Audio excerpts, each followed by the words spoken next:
The small town of Crestwood had always looked peaceful from the outside. Nestled between rolling hills and quiet farmland, it was the kind of place where neighbors knew each other by name, where Main Street was lined with mom-and-pop shops, and where the biggest event of the year was the county fair. But beneath the surface, Crestwood was rotting. For over a decade, Captain Ethan Rhodes had ruled the town's police force like his own private empire. Officers who followed his orders thrived, promotions, bonuses, and job security. Those who questioned him, they either transferred out, quit in frustration, or, in a few cases, disappeared entirely.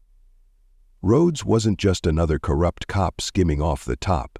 He was part of something much larger. The Syndicate had its claws deep in Crestwood, using the town as a hub for money laundering, illegal gambling, and drug distribution. Every business, every official, every piece of law enforcement had a price tag. Samuel Hayes had spent 40 years ignoring it. He'd returned from the Gulf War determined to leave violence behind, opening Hayes Auto Repair on the outskirts of town. He worked with his hands, fixed what was broken, and kept to himself. But Rhodes had other plans for him. It started small, random inspections, fines for violations that didn't exist. Then came the offers, disguised as friendly advice. "You should think about protecting your investment," Rhodes had told him once, leaning against the counter in his shop like they were old friends. Samuel had shrugged it off, refusing to play the game. That was a mistake. The threats became more direct. "We wouldn't want something to happen here," Officer Mark Holloway had muttered one evening, kicking idly at a stack of tires. "Fires spread fast, you know." Samuel had seen men like them before, bullies wrapped in uniforms, mistaking fear for respect. He'd fought real enemies, men willing to die for their cause. Rhodes and his men? They were just thugs with badges, nothing more. That's why, when Rhodes and his crew walked through his garage doors that Monday morning, Samuel didn't flinch. "Morning, boys," he said, wiping grease from his hands with an old rag. He didn't bother looking up from the engine he was working on. "You here to get your oil changed?" Rhodes chuckled, a slow, condescending sound. "Funny guy. You've been in business a long time, haven't you, Sam?" 40 years. 40 years, Rhodes repeated, nodding as he walked past the workbenches, dragging his fingers over a freshly painted fender. "You must be doing well. Place like this, plenty of overhead?" "I manage." Rhodes turned to face him, the smirk fading from his lips. "Then you should have no problem helping us out." Samuel finally looked up, meeting the captain's cold blue eyes. "I help people by fixing their cars, not by paying off corrupt cops." The air in the garage grew thick. Officer Holloway shifted his weight beside Rhodes, his hand resting near his holstered sidearm. Officer Ryan Carter, the youngest of the group, looked away, pretending to inspect a toolbox, uncomfortable with what was happening but too afraid to speak up. Rhodes sighed, shaking his head. "That's the thing, Sam. I like you. You're old school, a veteran, a business owner, a pillar of the community. It'd be a damn shame if something happened to all that." Samuel folded his arms, his jaw tightening. "Get out of my shop." Rhodes tilted his head. "You sure about that? Unless you're here for a real reason, we're done." Rhodes studied him for a moment, then smiled. Not a friendly smile, but the kind a man gives when he knows he'll win in the end. He turned to leave, his officers following behind. Just before stepping out, he glanced over his shoulder. "Think it over, Sam," he said. "Accidents happen." Samuel watched them go, knowing this wasn't over. Men like Rhodes didn't take no for an answer. That night, the first fire started. The fire began small, a trash bin behind Hayes Auto Repair, flames licking the side of the shop's metal wall. Samuel smelled the smoke before he saw it, the acrid scent cutting through the evening air as he locked up for the night. He reacted on instinct, grabbing the fire extinguisher near the back door and dousing the flames before they could spread. The fire itself wasn't the problem. It was the message. The next morning, Samuel arrived at work to find the damage. His shop wasn't just a business, it was his life, built from the ground up after leaving the military. Now it looked like a war zone. Every window had been shattered, shards of glass glittering on the concrete floor. The workbenches were overturned, tools scattered and broken. Motor oil had been dumped over the cars in the bay, pooling beneath them like blood. But it was the final touch that made his hands clench into fists. A dead rat lay on his workbench, a nail driven through its body, pinning it to the wood. A note was tucked underneath. "Next time, it's you." Samuel exhaled slowly, his pulse steady despite the anger tightening his chest. He'd seen worse. He'd survived worse. Still, he needed to document it. He pulled out his phone, snapping pictures of the damage, of the note, of the wreckage that had been his shop. He knew the police wouldn't do anything, but he wanted a record.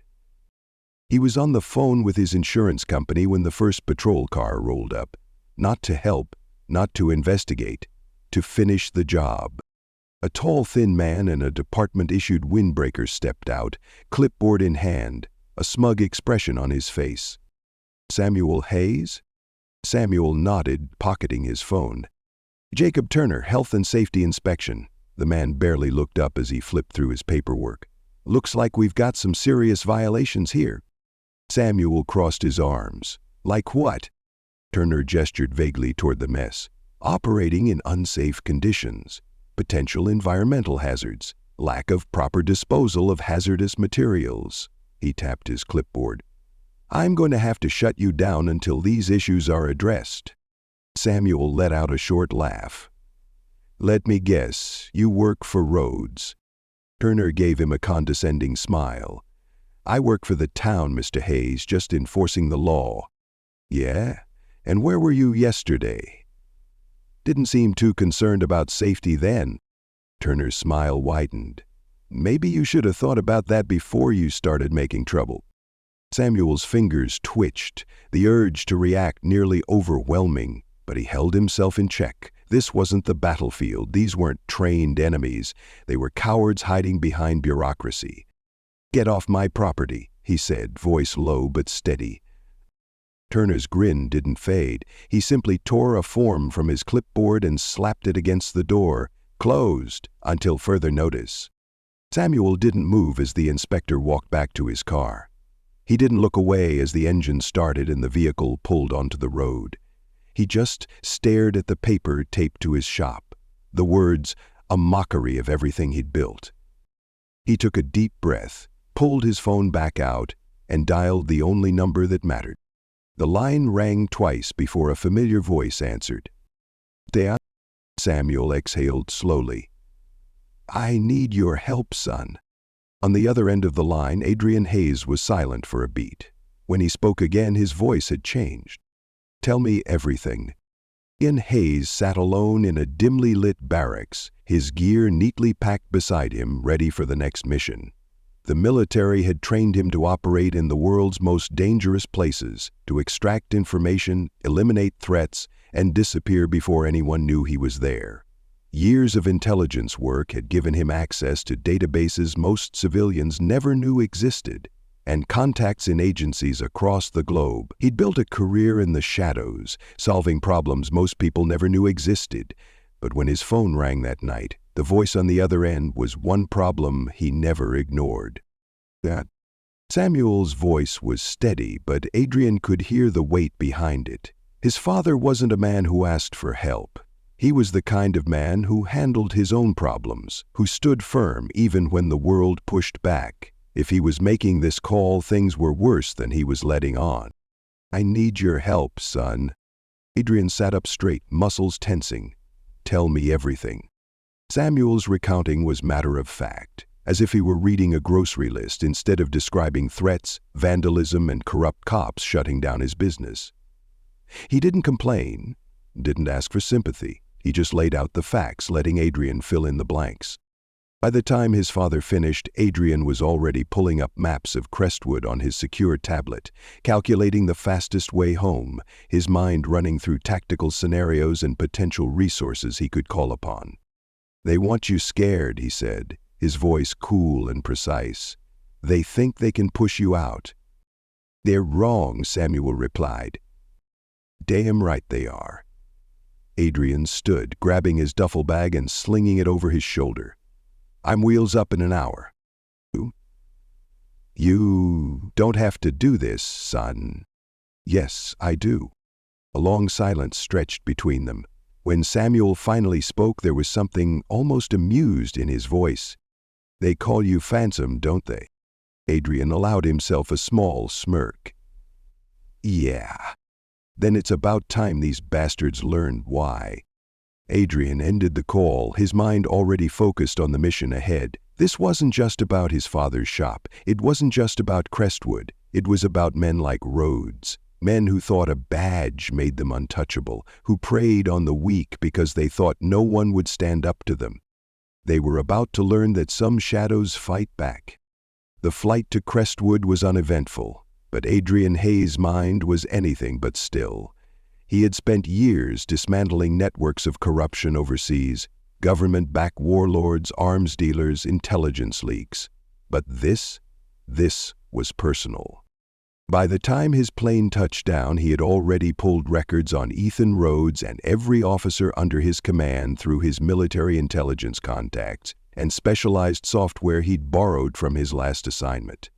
A few calls to former colleagues at the NSA and FBI had opened digital doors that should have remained locked. Most of Rhodes' men had spotless public profiles, but Adrian knew where to look. Offshore accounts hidden behind 3 layers of shell companies, property ownership concealed under relatives' names, undisclosed cash deposits routed through businesses that existed only on paper. Rhodes wasn't just skimming from local businesses, he was running a full-fledged criminal empire under the guise of law enforcement. And he wasn't working alone. The Syndicate's digital fingerprints were everywhere once you knew the patterns. Adrian had tracked similar organizations across 4 continents. This operation might be smaller, but the methods were identical. As the sun dipped below the horizon, Adrian parked his rental car a block away from Hayes Auto Repair. The shop was dark, closed by order of the town. He could still see the scorch marks on the side of the building, a message left behind by men who thought fear was an effective tool. He entered through the back, moving silently through the wreckage. His father had done his best to clean up the damage, but the signs were still there. Broken tools, shattered glass, the faint scent of burned rubber. Figured you'd be here before morning. Adrian turned to find Samuel standing by the workbench, arms crossed, his sharp eyes studying his son the same way they had when he was a boy. You should have told me sooner, Adrian said. Samuel scoffed. I fought in a war, son. Didn't think a couple of dirty cops were worth calling in the cavalry. Adrian walked to the center of the garage, crouching beside a stack of ruined tires. You underestimated them. He picked up a piece of paper wedged into the debris, a business card. Rhodes' personal number scrawled on the back. The kind of thing a man leaves when he wants you to remember who's in charge. I don't anymore, Samuel replied, his voice hardening. Samuel handed Adrian a thick envelope. Before they shut me down, I started gathering what I could. Bank statements, payments to city officials, property records that don't add up. Adrian flipped through the documents, his trained eye quickly identifying patterns of corruption. It wasn't enough for a conviction, but it was a start. Good. Now we find the rest. Samuel raised an eyebrow. How? Adrian's phone vibrated in his pocket. He pulled it out, glancing at the message on his encrypted line. A name, an address. By paying an old friend a visit. 11:45 p.m. Crestwood Police Department. Ryan Carter hated working nights. The department's rookie officer had joined the force with the naive belief that he could make a difference, that wearing the badge meant something. That illusion had cracked the moment he realized who he was really working for. He kept his head down, did his job, and avoided asking questions. But when he heard rumors about Samuel Hayes being targeted, something inside him refused to stay quiet. He'd seen the man fix cars for half the department over the years, never asking for more than a fair price. He wasn't a troublemaker, he was just in the way. So when an unknown number had texted him earlier that night, asking for a meeting, he knew exactly who it was.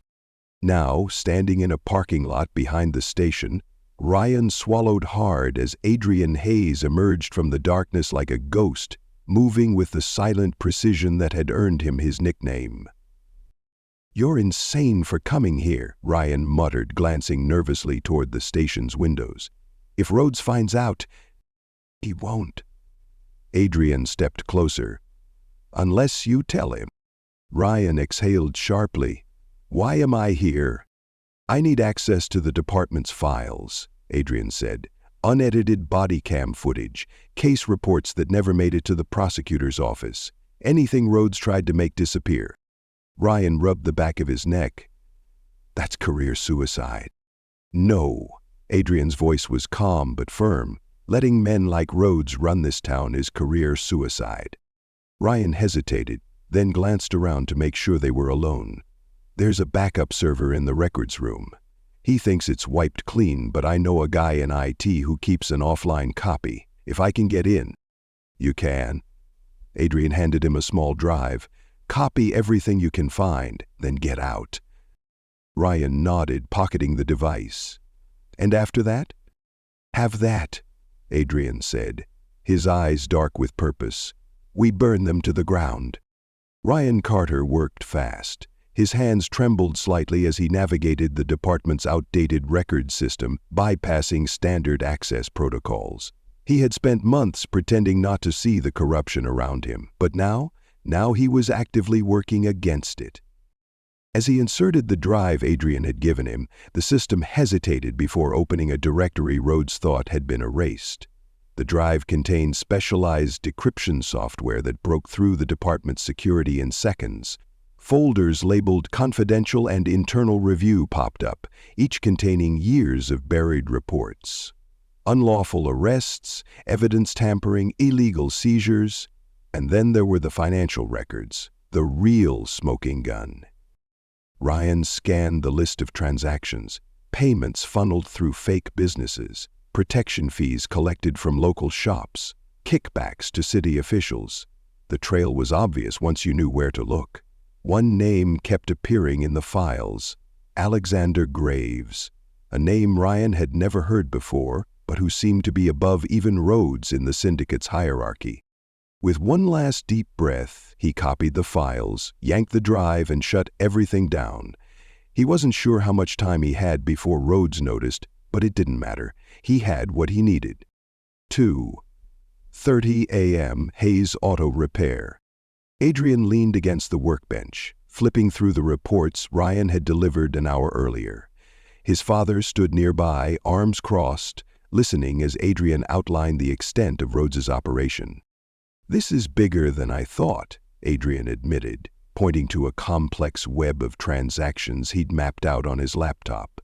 "Rhodes isn't just running a protection racket. He's got city officials on his payroll, a judge clearing cases for him, and the Syndicate pulling the strings from above." He tapped a name that appeared repeatedly in the documents. "This man, Alexander Graves, he's the real power. Rhodes is just his local enforcer." Samuel nodded, his expression unreadable but his eyes reflecting decades of controlled anger. "So, what's the plan?" Adrian smirked. "We make it public." He pulled out his phone and sent the files to multiple sources: the FBI, state authorities, investigative journalists he'd worked with in the past. He'd prepared the data carefully, ensuring the evidence was irrefutable while protecting Ryan's identity as the source.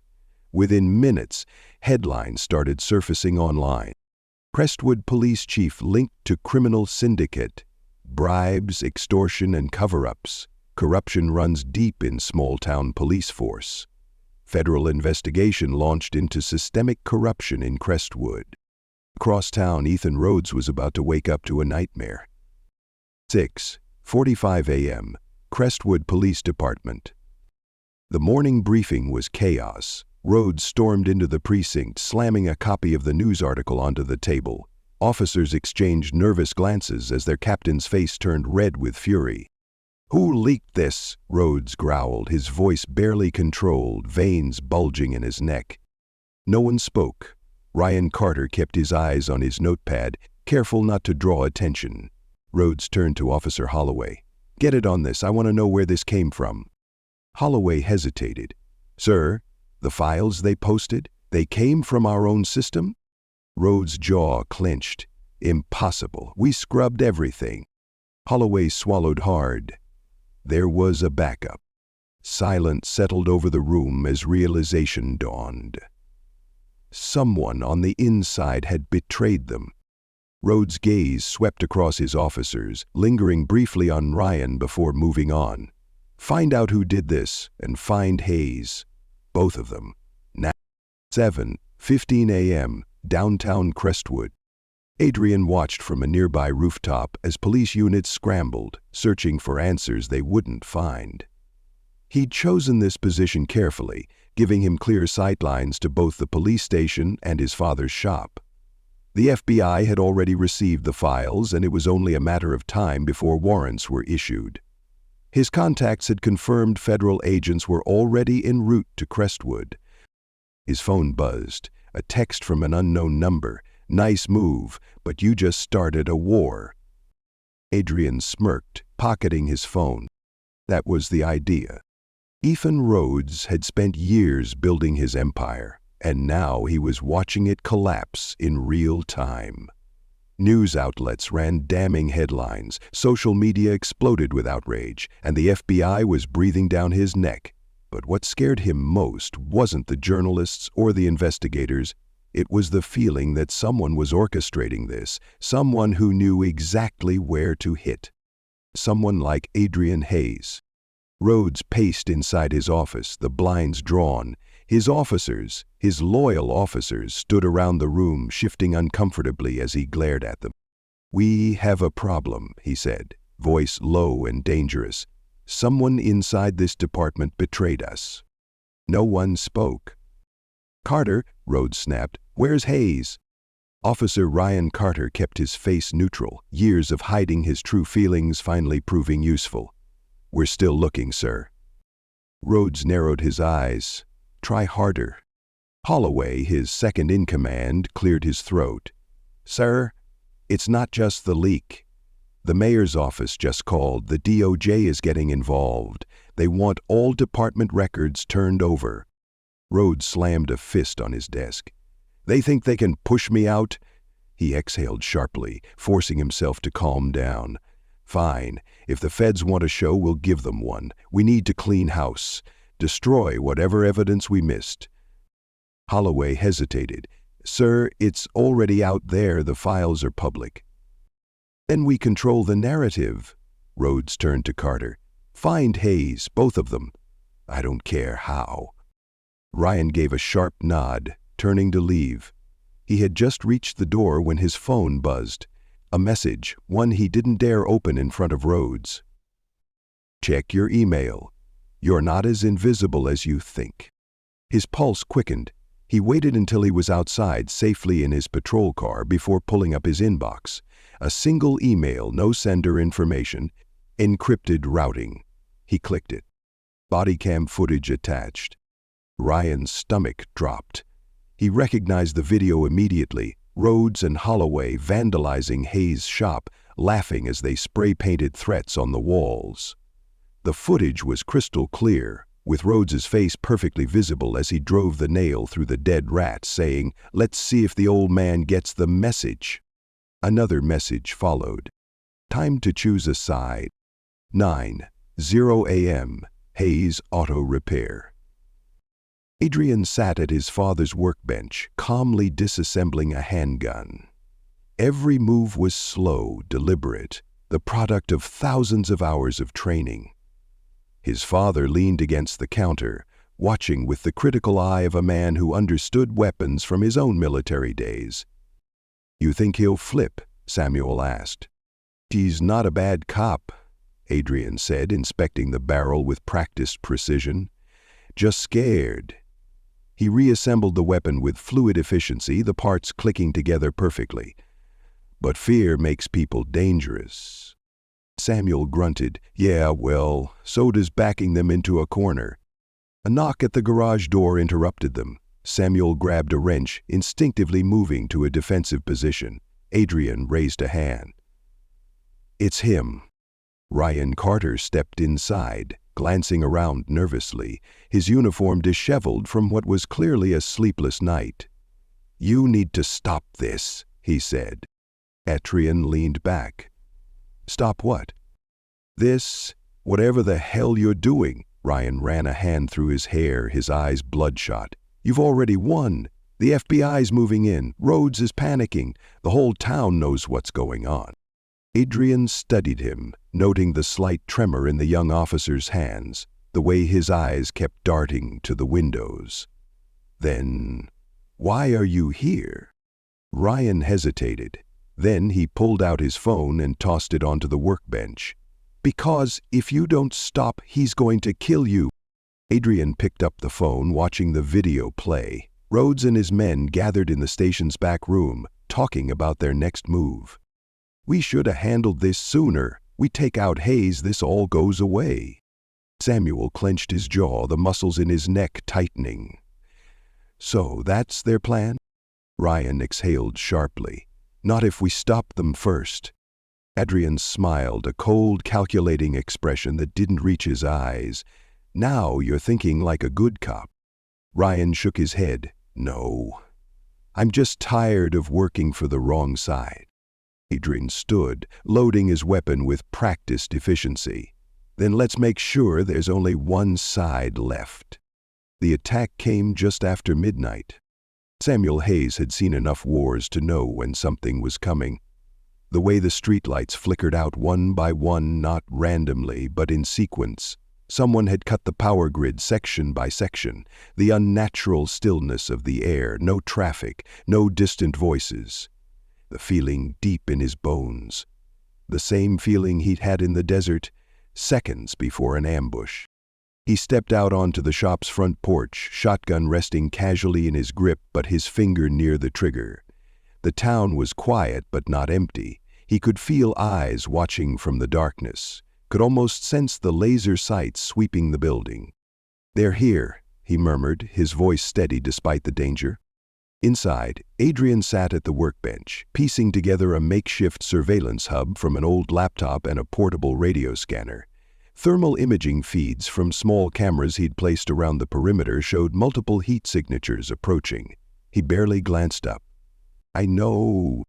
Ryan Carter had tipped them off hours earlier. The Syndicate wasn't just sending a message anymore. They were sending a team, professionals with military-grade equipment and tactical training. 4 vehicles, approaching from different directions to cut off escape routes. Professional operators moving in coordinated patterns. Former military, probably private contractors who'd served in Iraq or Afghanistan before selling their skills to the highest bidder. Crestwood's corrupt police force had tried to scare them. The Syndicate? They weren't interested in fear. They wanted blood. Samuel tightened his grip on the shotgun, the familiar weight bringing back memories of combat he'd tried for decades to forget.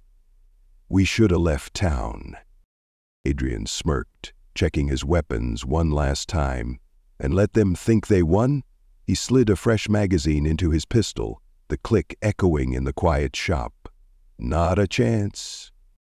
A pair of headlights flickered to life down the street, then another, then 2 more, approaching from different directions. The convoy began rolling forward, slow and deliberate, tactical formation designed to block escape routes.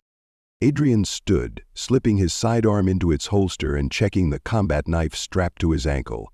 They'll try to breach from multiple angles. Fast, overwhelming force.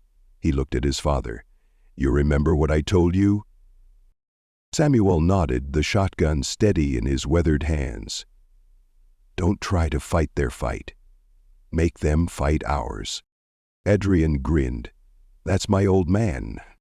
Then the first gunshot shattered the silence, a sniper round that splintered the doorframe inches from Samuel's head. 8 a.m. Outside Hayes Auto Repair. The first team moved in from the alley, weapons drawn, using the shadows as cover. 4 men in tactical gear, communication devices in their ears, moving with military precision. They were efficient, disciplined. They had expected resistance. They hadn't expected him. Adrian struck fast, a silent shape in the dark.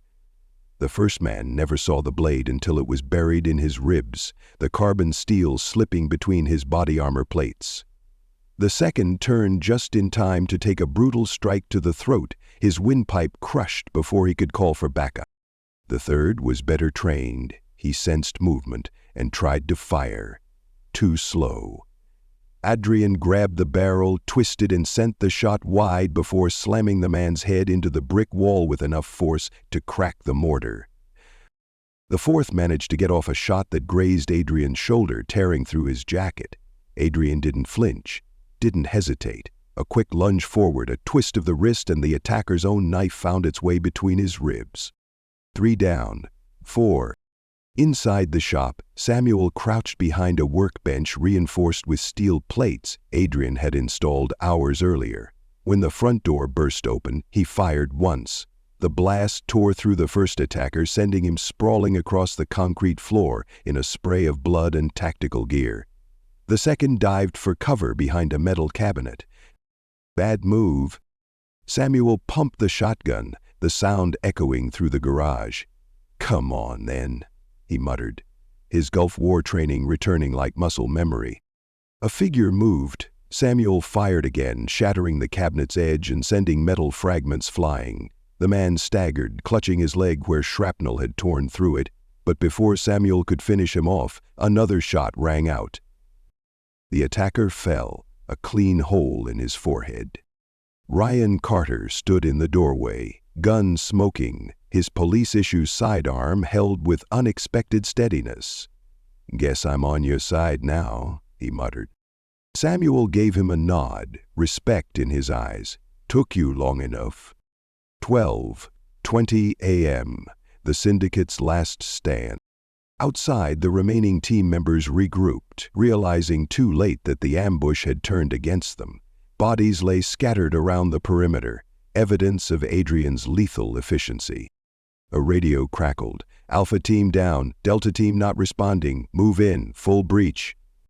Adrian heard the command through the communications device he'd taken from one of the fallen men and smiled. They were panicking, abandoning strategy for brute force, just as he'd planned. A black SUV screeched to a stop in front of the shop, bulletproof glass reflecting the limited streetlight. The back door opened. A figure stepped out, taller, older, with the cold precision of a man who had ordered 100 kills and never lost sleep over a single one. Mason Vance, the Syndicate's local enforcer, Alexander Graves' right hand. Adrian stepped into the open, gun at his side, blood from the graze on his shoulder soaking through his jacket. "You should have sent more men." Vance smirked, his expensive suit immaculate despite the chaos around him. "I thought I did," he gestured around at the bodies. "Nice work, but it doesn't change anything, you know that, right?" Adrian tilted his head. "You're standing in the middle of a crime scene, surrounded by your dead men, and I'm the one who should be worried."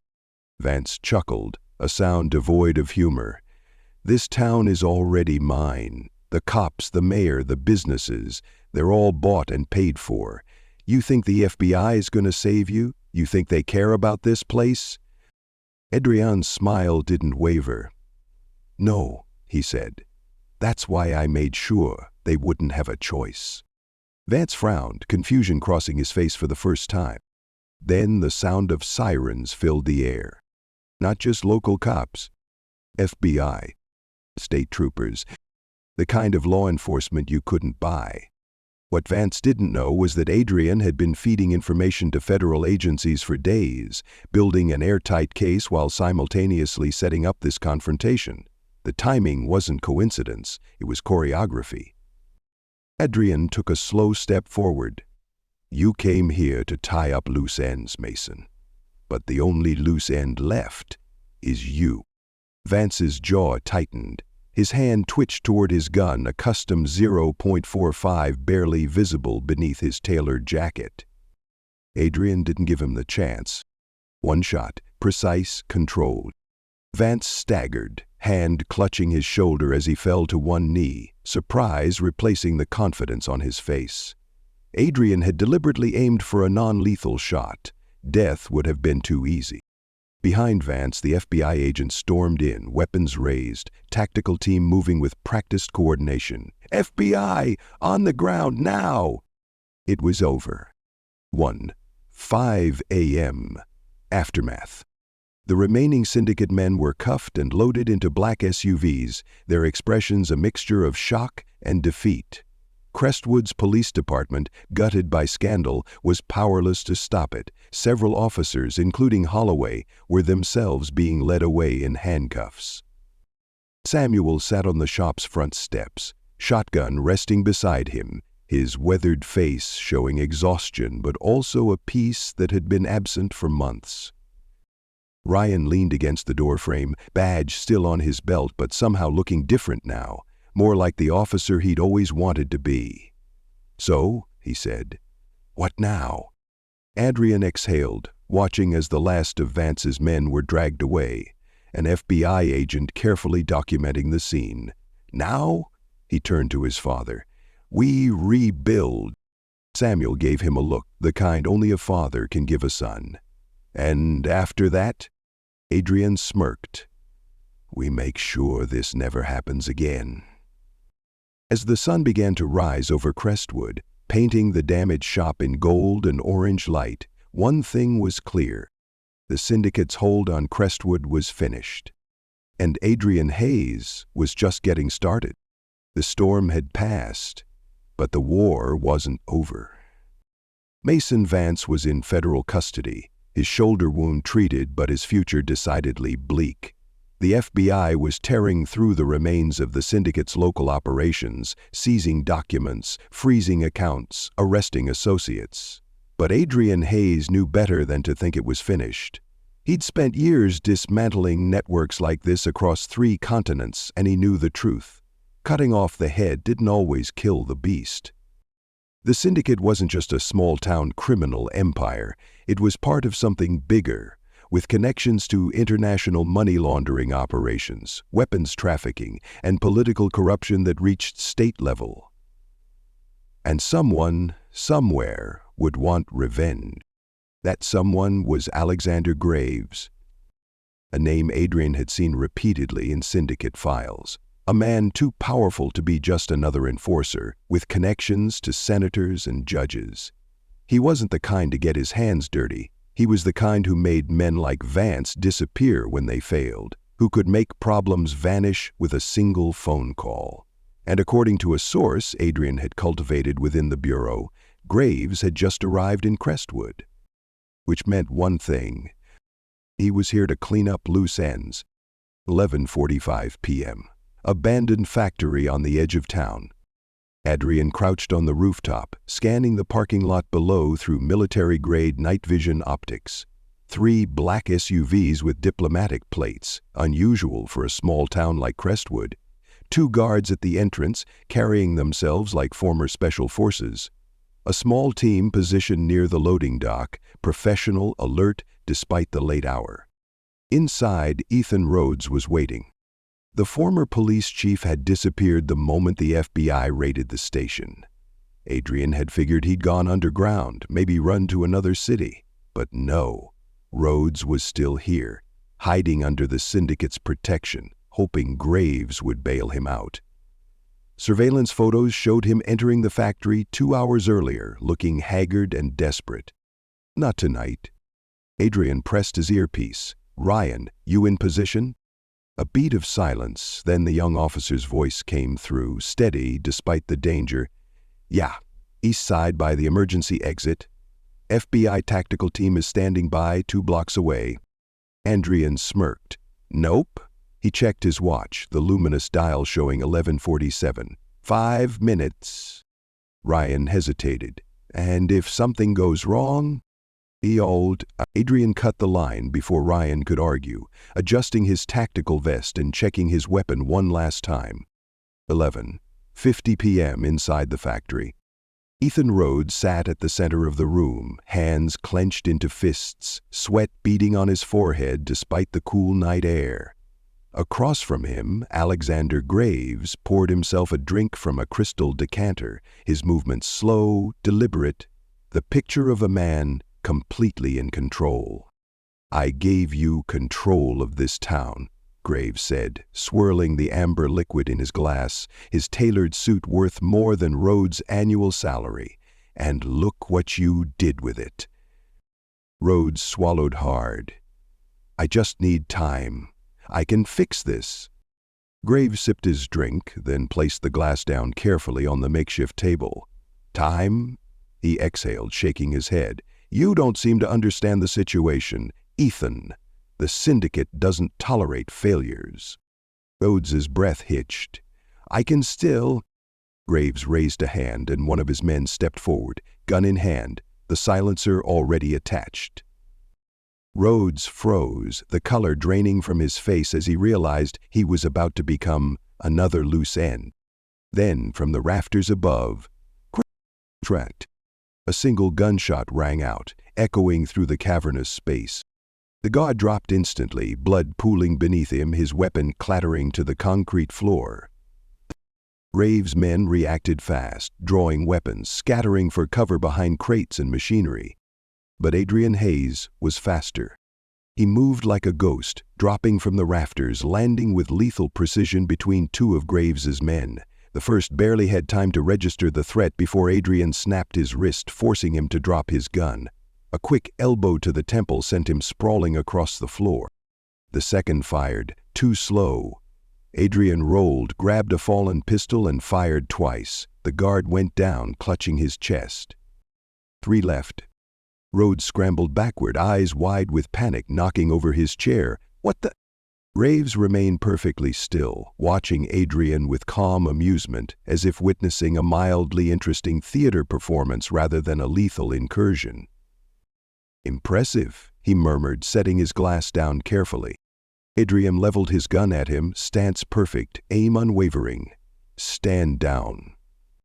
Graves chuckled, smoothing his tie. "And miss the fun? I think not." On cue, the emergency exit burst open with a crash of metal against concrete.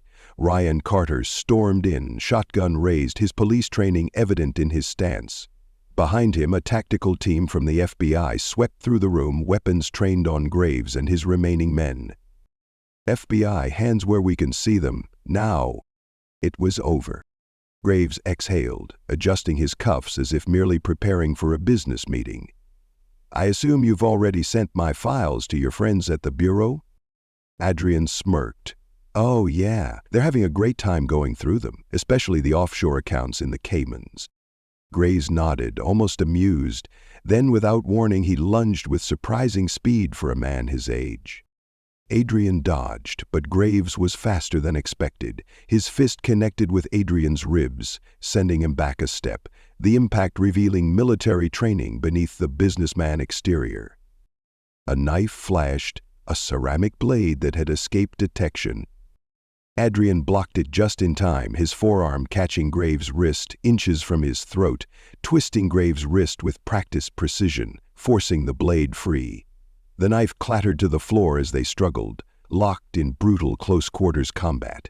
Graves was older but experienced, dangerous.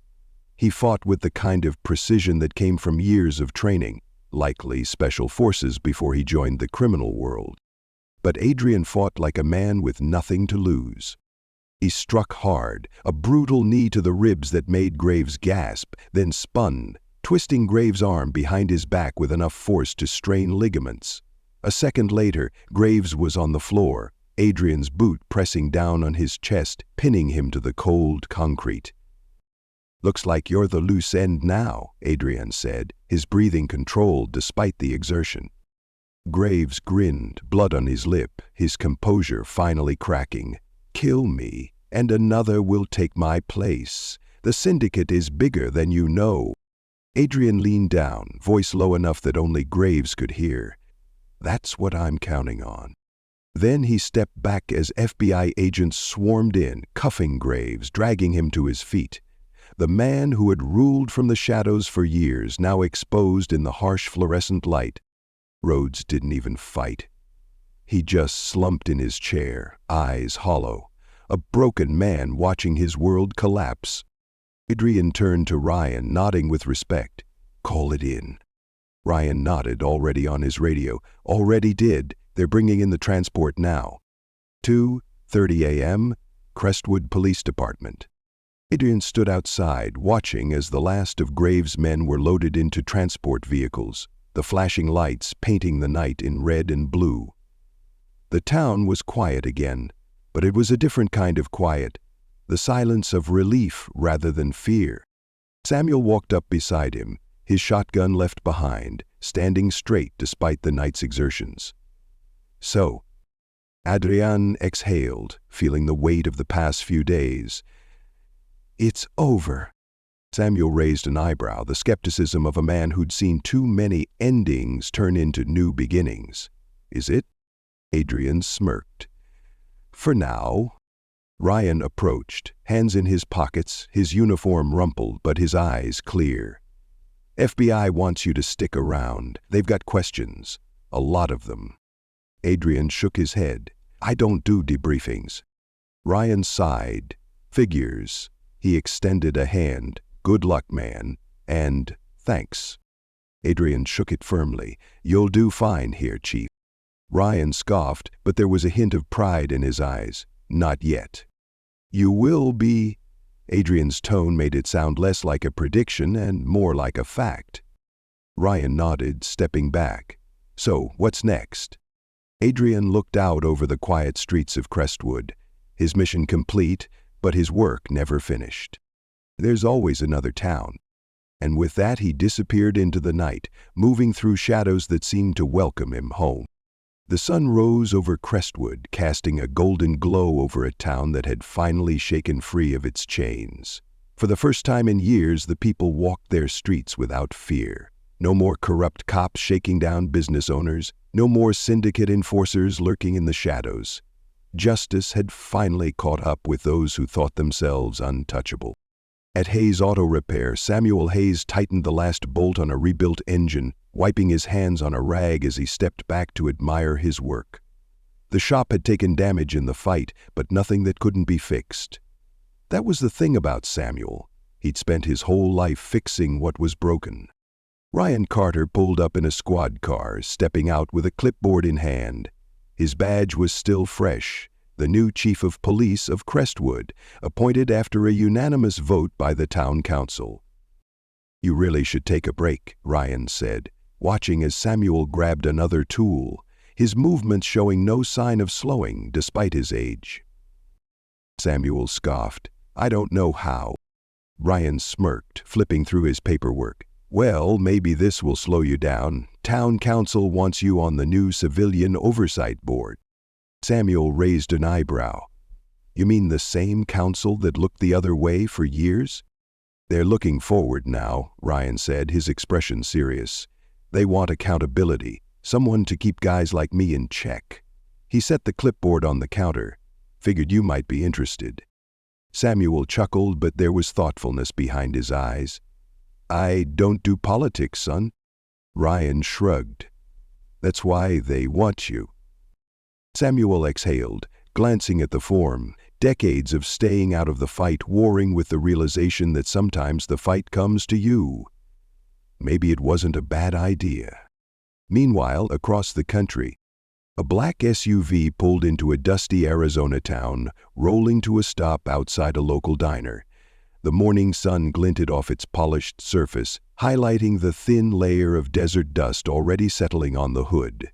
Inside, Adrian Hayes sat in a booth by the window, sipping black coffee, his duffel bag on the seat beside him.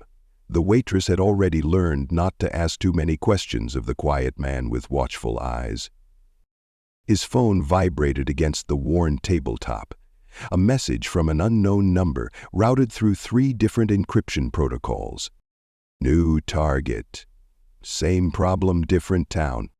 He smirked, setting his coffee down, studying the attached file. Photos of another police chief, another town in the grip of corruption. The cycle continued. The fight wasn't over. It never really was. But for now, Crestwood was safe. His father was safe, rebuilding his shop, serving on the oversight committee, making sure what happened once wouldn't happen again. And as long as there were men like Ethan Rhodes, like Mason Vance, like Alexander Graves, men who believed power gave them the right to prey on others, Adrian Hayes would be there, moving in the shadows, making sure they never won. It wasn't just a mission anymore. It was who he was. Because some battles never end. They just move to another town. The story of Crestwood serves as a powerful reminder that corruption thrives when good people stay silent. For years, the town suffered under the weight of greed, intimidation, and fear. But in the end, justice didn't come from outside forces, it came from within. It came from those willing to stand up, speak out, and fight back, even when the odds seemed impossible. Samuel Hayes never wanted a war, but he refused to let his life's work be stolen from him. Adrian Hayes could have stayed away, but some battles are too personal to ignore. And Ryan Carter, a man who once looked the other way, chose to take a stand when it mattered most. Each of them proved that true strength isn't just about power, it's about integrity, about doing the right thing, no matter the cost. Crestwood may be free, but the fight against corruption never truly ends. There will always be another town, another Rhodes, another Syndicate looking to exploit those without a voice. The question isn't whether corruption exists, it's whether there are still people willing to challenge it. If this story resonated with you, I'd love to hear your thoughts. What would you have done in Crestwood, and who do you think Adrian will take down next? The Phantom's journey is just beginning, and there are many more stories to tell. Justice isn't just something we wait for, it's something we fight for. If you enjoyed this story, please subscribe so you don't miss the next installment of the Phantom Chronicles. Each week we'll bring you stories of justice, courage, and the unsung heroes who fight for what's right. Thanks for listening, and see you on the next adventure.